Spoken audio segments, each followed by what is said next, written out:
چنانچہ دونوں بزرگ رات کے وقت گئے۔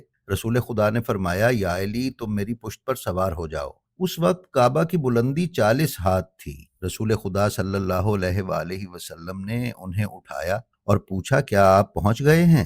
حضرت علی علیہ السلام نے عرض کیا، اس ذات کی قسم جس نے آپ کو حق کے ساتھ مبعوث فرمایا ہے، اگر میں اس وقت آسمان کو بھی ہاتھ لگانا چاہوں تو لگا سکتا ہوں۔ چھت پر چڑھ کر حضرت علی نے بت کو پکڑ کر زمین پر دے مارا، وہ ٹکڑے ٹکڑے ہو گیا۔ بعد ازاں حضرت علی نے کعبہ کے پر نالے سے چمٹ کر چھلانگ لگائی اور کھڑے ہو کر ہنسنے لگے۔ نبی اکرم صلی اللہ علیہ وآلہ وسلم نے فرمایا، اے علی ہمیشہ ہنستے رہو، کیوں ہنسے ہو؟ حضرت علی نے عرض کیا، یا رسول اللہ، میں تعجب کی وجہ سے ہنسا ہوں۔ میں نے اتنی بلندی سے چھلانگ لگائی لیکن مجھے کوئی چوٹ نہیں آئی۔ رسول خدا نے فرمایا، تمہیں چوٹ کیسے لگتی؟